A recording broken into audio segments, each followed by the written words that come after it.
Start with the tarot guidance, and I will mix it with the connect the dots with the oracle guidance that I've already done in the previous video.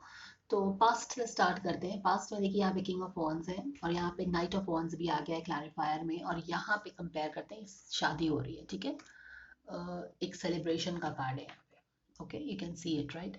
तो यहाँ पे देखिए सुशांत क्या बोल रहे हैं, क्योंकि नाइट ऑफ वॉन्स इन उल्टा अवतार है।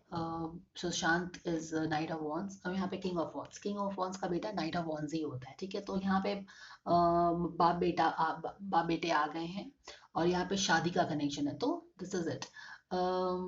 what he is telling is that yes, you were looking forward to my marriage and all those things, but I know it is not possible, वो नहीं हो पाया। यहाँ पे देखो शादी का कार्ड है, यहाँ पे सेलिब्रेशंस हो रहा है, यहाँ पे सुशांत है और उनके पापा है।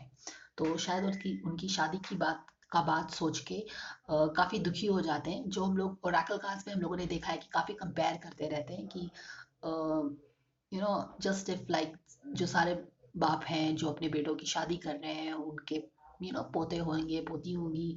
आई just missed everything, I don't have anything to look forward to, which is really sad, okay. तो ये वाला चीज़ एक दुख है, दर्द है यहाँ पे कॉन्स्टेंटली। एक लड़का जिसकी शादी होने की उम्र थी, ही जस्ट वेंट ऑन अर्थ थी, that kind of a thing. Compare कर करके दुखी होते हैं यहाँ पे, लेकिन फिर यहाँ पे क्लैरिफायर है जो कि बोलते हैं स्पिरिट हैज़ योर बैक। तो पहले वाले कार्ड में भी आपने देखा है कि कैसे वो कंपेयर कर रहे हैं, ओरेकल में भी यही मैसेज आया है कि कैसे वो अपने आप को कंपेयर कर रहे हैं, अपनी लाइफ को कंपेयर कर रहे हैं कि उनके जितके भी बच्चे हैं इस शादी के उम्र में, वो लोग तो शादी करेंगे अपने बेटों की, पर मुझे क्या करना पड़ा है, मुझे अपने बेटे की मुख अग्नि देनी पड़ी है, और ये सारी चीज़ है, और मेरा ओल्ड एज है, ऑल दोस थिंग्स जो भी होता है, बुढ़ापा का लाठी छिन गया है। तो उस पर यही बोल रहे हैं कि स्पिरिट हैज़ योर बैक, आप चिंता मत करो। वहां पे भी वो यही बोल रहे थे कि आप चिंता मत करिए, you know I will you will be taken care of, ऐसा कुछ बोल रहे हैं यहाँ पे। तो ये पास्ट में है। ऑल राइट, तो सेंटर में देखिए कि क्या हो रहा है। सेंटर में ओके, सेंटर में देखिए कॉन्स्टेंटली ये जस्टिस से ओरिजिनेट हो रहा है, तो उनके फादर को यही चिंता है कि उनके बेटे को जस्टिस मिलेगी कि नहीं मिलेगी। तो एक बाप का जो दिल होता है वो डेफिनेटली चाहेगा कि उनके बेटे के साथ जो इतना बुरा हुआ तो उसको जस्टिस तो एटलीस्ट मिले। तो जस्टिस का काम भी अब देखो तो काफ़ी स्लोली जा रहा है, बहुत इनिशियल स्टेज में है, काफ़ी पावरफुल लोग इन्वॉल्व हैं, इसको इसको दबाना चाहते हैं। इनफैक्ट जो इस केस के लिए जस्टिस के लिए फाइट कर रहे हैं, उनको भी कितना टॉर्चर किया जा रहा है आप देख सकते हो, परेशान किया जा रहा है। तो काफ़ी इनिशियल स्टेज में है, जस्टिस का काम बिल्कुल एक स्नेल के स्पीड से बढ़ रहा है, जिससे वो डेफिनेटली एक हैप्पी नहीं है। He is not happy with the way the case is progressing here. और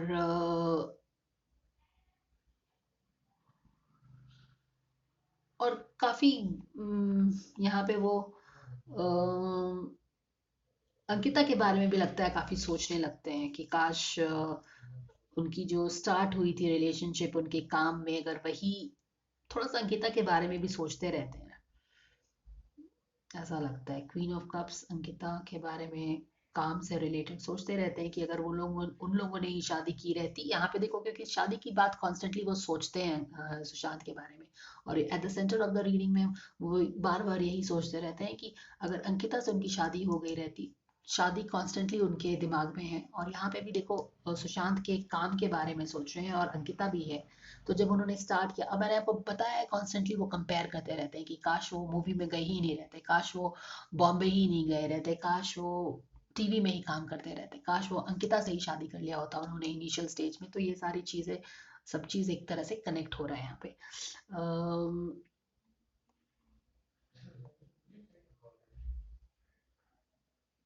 कहीं ना कहीं ये सिचुएशन को एक्सेप्ट नहीं कर पा रहे हैं, इसलिए वो कॉन्स्टेंटली कंपेयर भी करते रहते हैं।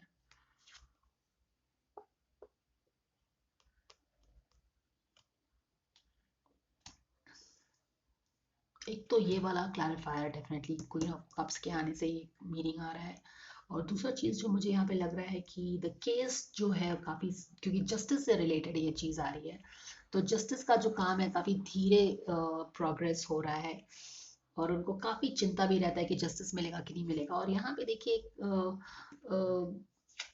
मुझे ऐसा लगता है, क्योंकि यहाँ पे भी एक इन्वायरमेंट में अगर आप देखो तो एक नाइट किंग ऑफ पेंटिकल्स आ गया है जो कि काफ़ी उनको स्ट्रेस दे रहा है, ठीक है। उनको काफी स्ट्रेस दे रहा है। और यहाँ पे भी वो किंग ऑफ पेंटिकल्स आ गया है जो कि उनको कुछ ऑफर कर रहा है। ओके, जो कि वो बिल्कुल एक्सेप्ट नहीं करना चाहते हैं, उनको काफी स्ट्रेसफुली कुछ ऐसा कह सकते हैं कि ब्लैकमेल किया जा रहा है, परेशान किया जा रहा है। किंग ऑफ पेंटिकल्स एक पावरफुल माफिया टाइप का आदमी है जो कि यहाँ पे भी सेंटर में है, जो कि केस को रोकना चाह रहा है। यहाँ पे भी देखो वो कुछ ऑफर कर रहा है उनको, बट वो हैप्पी नहीं है एक्सेप्ट करने के लिए। यहाँ पे रीजन किंग ऑफ पेंटिकल्स है, और यहाँ का भी रीजन किंग ऑफ पेंटिकल्स है उनके काफी स्ट्रेस करने के लिए, ठीक है। इसीलिए कहीं ना कहीं उनको जस्टिस लगता है कि शायद नहीं मिलेगा। उनको लगता है कि there is a lot of wealth powerful people, होगा नहीं होगा, काफी जस्टिस को लेके वो चिंतित है, उनको लगता है कि ऐसा नहीं होगा। बट सुशांत उनको यही बोल रहे हैं कि आपका जितना भी कंफ्यूजन है ना वो सॉर्ट आउट हो जाएगा, आप चिंता मत करो, सॉर्ट आउट हो जाएगा। और कॉन्शियस लेवल में तो देखो वो सुशांत बोल रहे हैं या देख रहे हैं अपने पापा को, कैसे देख रहे हैं कि उनकी दुनिया बिल्कुल उजड़ गई है। अगर आप देखो तो उनका लाइफ जो है बिल्कुल उन लोगों ने ख़त्म कर दिया है। There is nothing to look forward to in his life. सब चीज़ उन्होंने एक उनके बेटे, यहाँ पे स्ट्रेंथ का कार्ड आ गया है, बेटे को उन्होंने स्ट्रेंथ है टाइल, ये दिस इज द लायन, हमने बताया, हमने सुशांत को हमेशा लायन से भी कंपेयर किया है। और यहाँ पे देखिए लायन को उन लोगों ने कैसे टेम कर दिया है। तो ये चीज़ भी काफ़ी सोचते रहते हैं वो, ठीक है, कि कैसे उनके बेटे को मार के उनकी दुनिया उजाड़ दी है। ये सारी चीज़ सुशांत ऐसा लग रहा है कि he wants to tell his father that he knows उनके दिल का हाल, वो क्या क्या सोच रहे हैं, क्या फील कर रहे हैं, कॉन्शियस सबकॉन्शियस, क्या अफसोस है उनको, क्या दर्द है, वो सारा चीज ऐसा करके वो बयां कर रहे हैं कि हम, मुझे पता है, everything I know about you. कैसे आपको जस्टिस के लिए डर लगता है, कैसे आपको कुछ समझ में नहीं आता है, कैसे आप अपने ओल्ड एज के लिए भी डर जाते हो, कैसे आप कभी मेरी शादी के बारे में सोचने लगते हो, कैसे आप ऐसा सोचने लगते हो कि मेरी शादी अंकिता से ही हो जाती तो अच्छा था। तो ये सारी चीज़ें वो देख रहे हैं अपने फादर को, और फिर वो बोलते हैं कि आप चिंता मत करो, जस्टिस भी मुझे मिलेगा, और आई हैव योर बैक, आपको चिंता करने का जरूरत नहीं है। एक पावरफुल आदमी का प्ले भी देख रहे हैं उनके लाइफ में, जो शायद उनको स्ट्रेस तो डेफिनेटली उनके पापा को डाल रहा है वो बंदा। किंग ऑफ पेंटिकल्स दोनों जगह है, we cannot ignore this. And then he basically his father is finding it very difficult to flow with the time. Okay, he's just not able to roll with the time. यहाँ पे wheel of fortune आ गया है, उल्टा है, और he is just not able to accept the things the way it has unfolded in his life। एक young बेटे का मौत इस तरह से, क्यों मारा, उसकी गलती क्या थी, कुछ नहीं। he is just not able to accept the fate and he's not able to roll with the time, he is just not able to accept it। यहाँ पे देखिए ये सारी चीजें हो रही हैं, और वो देख रहे हैं, सुशांत ये सारी चीजें देख रहे हैं। और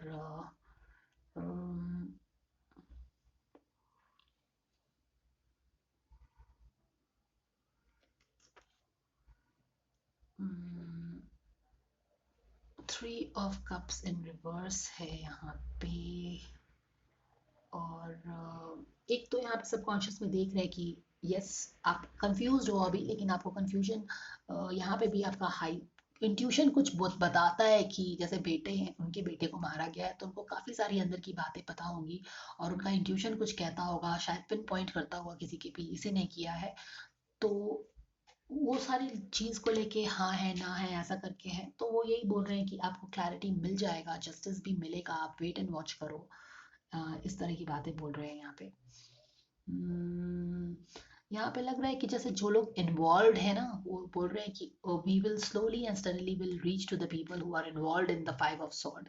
फाइव ऑफ सॉर्ड के पीछे जो नापाक लोग इन्वॉल्व है ना उनको मारने में, वो सारे लगता है ऐसा कि वो एक्सपोज हो जाएंगे, वो ऐसा बोल रहे हैं, ठीक है। क्योंकि यहाँ पे अनकॉन्शियस लेवल में उनको बोल रहे हैं कि आपका जितना भी इंट्यूशन आपको गाइड करता है, फिर आप कंफ्यूज हो जाते हो कि है कि नहीं है। कुछ लोग आके आपको कंट्रोल करना चाह रहे हैं, तो आप चिंता मत करो, हर चीज people who are behind me will be exposed. जो सेलिब्रेट कर रहे हैं मुझे मार के ना, they will be exposed, you wait and watch. और इसके बाद दो बहुत ब्यूटीफुल कार्ड है, टू ऑफ वॉन्स का कार्ड है, और इसके बीच में हमने ये देखा था थ्री ऑफ वॉन्स का कार्ड है, यानी कि काफी स्पीड से काम आगे बढ़ने वाला है, ठीक है। एक बार जब एक्सपोज होंगे ना तो जस्टिस भी मिलेगी, काफी स्पीड से हम आगे बढ़ेंगे। 2 और 3 वॉन्ड एनर्जी, एक स्पिरिचुअल एनर्जी इस केस को मिलेगा, जो कि अभी काफी स्लो जा रहा है, ये केस स्लोली जा रहा है, लेकिन in the over a period of time may be शायद 7 से 8 महीने में या कुछ ड्यूरेशन में एक बहुत ही स्पिरिचुअल लोग एक्सपोज होना स्टार्ट होंगे। यहाँ पे देखिए कुछ 8 लोग लग रहे हैं, 3 लोग यहाँ पे हैं और एक 5 ऑफ स्वॉर्ड में भी 5 लोग होते हैं, तो 8 लोग ऐसा लगता है कि एक्सपोज होंगे इसमें। और फिर स्पीड से, काफी स्पीड से ये केस आगे बढ़ेगी ऐसा लगता है। तो वो काफी होप दे रहे हैं अपने पापा को कि आप चिंता मत करिए, जो हुआ है सो हुआ है, लेकिन मैं हूं आपके लिए। यहाँ पे भी जस्टिस के पीछे देखिए नाइट ऑफ कप्स आ गया है, आपको पता ही है ये नाइट ऑफ कौन है, और ये जस्टिस है। तो उनके पापा को ऐसा लग रहा है ना कि जस्टिस कहाँ से मिलने वाला है जब नाइट ऑफ कप्स है, इतना पावरफुल आदमी है पीछे में। तो उसको कहाँ से ये जस्टिस का जो दरवाजा है भेद के इसके पास पहुंच पाएगा। तो उनको काफी चिंता रहता है कि जस्टिस तो नहीं मिल पाएगा, काफी डरे से रहते हैं। लेकिन सुशांत उनको होप दे रहे हैं कि मैं, not only will you be taken care of, dear daddy, but things will unfold and I will get justice. You don't have to worry, क्योंकि यहाँ पे तो यही बोल रहे हैं कि पिक्चर अभी बाकी है। Okay, so that is the guidance, guys. Do let me know what you feel about the guidance. Like, share, and subscribe if you like the reading, and I will see you again. Take care. Bye for now.